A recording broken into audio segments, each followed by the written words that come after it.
Guys ఈ video చూడండి first. ఎక్కడైనా పోలీసుల మీద కర్రలు రాళ్లతో దాడి చేసిన వారిని చూశారా? ఇదిగో పోలీసులపై కర్రలతో రాళ్లతో దాడి చేశారు బీహార్ కార్మికులు. ఈ సంఘటన అయితే సూర్యాపేట జిల్లా పాలకవీడు మండలం డక్కన్ సిమెంట్ ఫ్యాక్టరీ వద్ద జరిగింది. పోలీసుల్ని పరిగెత్తించి మరీ దాడి చేశారు. గైస్ వీడియో అయితే చూశారు కదా.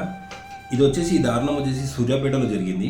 డెక్కన్ సిమెంట్ ఫ్యాక్టరీలో వచ్చేసి ఒక బీహార్ కార్మికునికి గాయం జరిగింది. సో వాళ్ళు వచ్చేసి మిర్యాలగూడ హాస్పిటల్కి తీసుకెళ్లారు.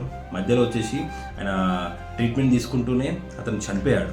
చనిపోయిన తర్వాత నెక్స్ట్ వచ్చేసి బీహార్ అక్కడ ఎవరైతే మొత్తం కార్మికులు ఉన్నారో అక్కడ మాకు న్యాయం చేయాలని చెప్పి ఫ్యాక్టరీ దగ్గర మొత్తం ధర్నా చేశారు. అప్పుడు అక్కడ ఉన్న యాజమాన్యం అయితే ఖచ్చితంగా పోలీసు డిపార్ట్మెంట్కి కాల్ చేశారు కదా. పోలీసు వాళ్ళు వచ్చారు. వాళ్ళు వచ్చి అరే బాబు ఇది కాదు ఇది అని చెప్పి చెప్తారు. వాళ్ళనైతే ఎంబటే రాగానే అయితే ఎవరు కొట్టారు కదా, ఈ పోలీసు వాళ్ళు కొట్టారు కదా, లాఠీచార్జ్ అయితే చేయరు కదా. వాళ్ళు వచ్చేసి పోలీసు వాళ్ళు రాగానే పోలీసు వాళ్ళ మీదకి అటాక్ చేసి వాళ్ళని మొత్తం గాయపరిచి పోలీస్ డిపార్ట్మెంట్కి రెండు కార్లలో వస్తే 2 కార్లని ధ్వంసం చేశారు.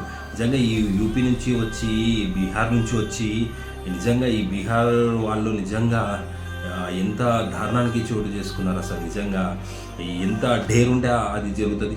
ఒకవేళ పోలీస్ డిపార్ట్మెంట్కి అట్లా చేస్తే మనలాంటి నార్మల్ పర్సన్స్ పరిస్థితి ఏంది? నిజంగా చూస్ చేసుకునే పర్సన్స్ కూడా మన హైదరాబాద్లో కూడా ఎంతమంది మొత్తం ప్రతి ఒక్క ఇండస్ట్రీలో, ప్రతి ఒక్క కన్స్ట్రక్షన్ ఫీల్డ్లో, ప్రతి ఒక్క ఫీల్డ్లో యూపీ వాళ్ళు బీహార్ వాళ్ళు, యూపీ వాళ్ళు బీహార్ వాళ్ళు, ఎంహెచ్ వాళ్ళు. ఎందుకు వీళ్ళంతా తెలుగు వాళ్ళు ఉన్నారు, ముస్లిం వాళ్ళు, మన లోకల్ ఉన్నారు, వాళ్ళని తీసుకోండి. వాళ్ళకేం బుద్ధబర్పు కాదు కదా. వాళ్ళు కూడా మంచిగా చేస్తారు. ఇంతకుముందు ఎవరు ఉంటుండే? ఒక 10 years బ్యాక్ ఎవరు ఉంటుండే? ఇప్పుడు వస్తున్నారు మొత్తం బయట నుంచి తక్కువ గోగు తెచ్చుకోవాలి, ఇది తక్కువ చేస్తారు, హార్డ్ వర్క్ చేస్తారు అని చెప్పి ఒక నేమ్ పడిపోయింది. ఇప్పుడు అంతా ఉల్టా అయిపోతుంది. అర్థమవుతుంది కదా. ఇప్పుడు ఎవరికి పోలీసు వాళ్ళకే సేఫ్టీ లేదంటే మనలాంటి వాళ్ళకి ఎలా సేఫ్టీ ఉంటుంది?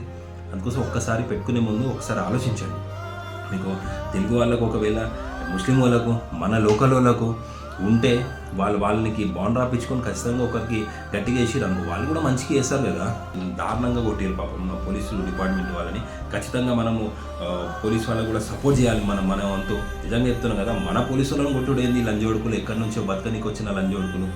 నిజంగా నాకైతే మస్తు బీపీ లేచింది గైస్. నిజంగా మీకు ఏమనిపించిందో ఖచ్చితంగా కింద కామెంట్ చేయండి. ఏదైనా ఇష్యూ వచ్చి గట్టిగా అయ్యి పెద్ద క్రౌడ్ వచ్చిర్రు అనుకో, ఖచ్చితంగా మనం పోలీస్ డిపార్ట్మెంట్కి ఖచ్చితంగా సపోర్ట్ చేయాలని చెప్పి నా తరఫు నుంచి రిక్వెస్ట్ చేస్తున్నాను. ఈ వీడియో ఖచ్చితంగా షేర్ చేయండి.